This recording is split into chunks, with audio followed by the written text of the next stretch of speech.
I get it, you're staring at a stack of RV forums, a handful of YouTube videos, and that price tag on a 12-volt lithium pack, wondering if you should spend your hard-earned cash on a battery you've never actually held. You've probably heard the hype about 320Ah of endless juice and the fear that you might end up with a box that can't handle a cold night in the woods or a sudden surge when you fire up the trolling motor. Link is in the description if you want to check the product details on Amazon. First off, let me be clear, this isn't a cheap lead-acid swap you'll slide into a cramped RV compartment and forget about. The LiTime 12V 320Ah mini LiFePO4 battery is a compact, sealed unit that promises to replace a whole bank of traditional batteries with something you can actually mount in a small space. That's the main draw for anyone who's ever tried to cram a 200Ah lead-acid bank into a cramped travel trailer and ended up with a maze of cables and a constant worry about venting gases. So who should actually consider this thing? If you live the full-time RV lifestyle, haul a travel trailer on weekend getaways, or run a trolling motor that drags you through a lake for hours, you'll appreciate the weight savings.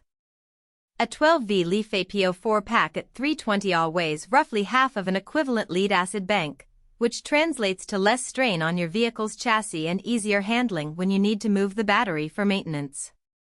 The built-in 200A BMS also means you can hook up a decent-sized motor without worrying about blowing a fuse, something I've seen a lot of RV owners stress over.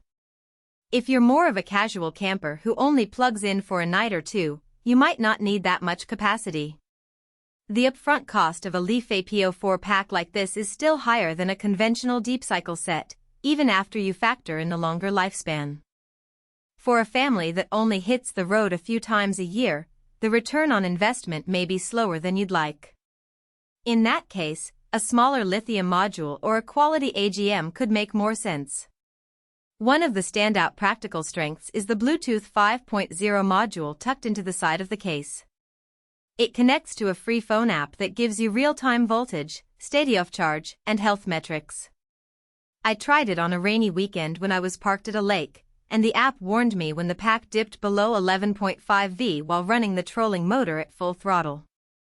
That early warning saved me from a sudden shutdown that would have left me stranded in the dark.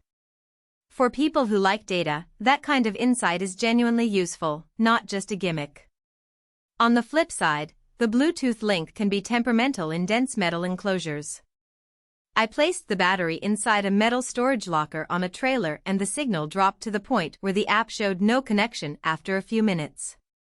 The solution was to route a short antenna cable to the outside, which is an extra step most users won't think about until they need it.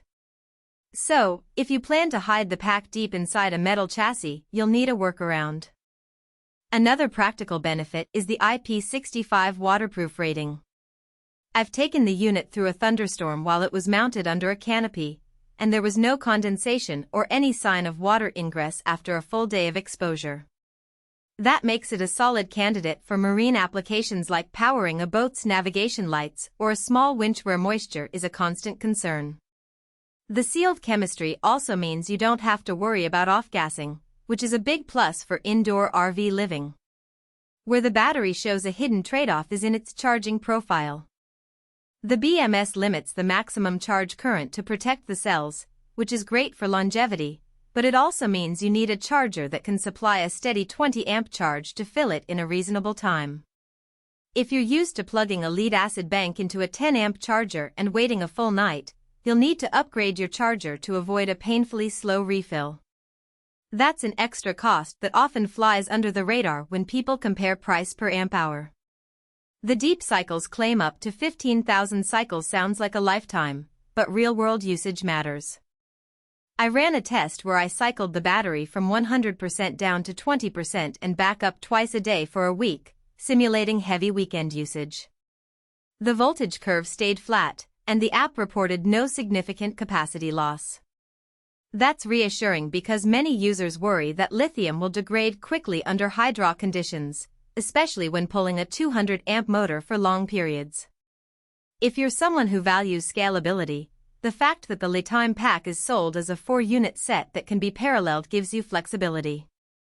I saw a couple of forum posts where owners combined 2 packs for a 640Ah system to run a full house off-grid, then later added the other two for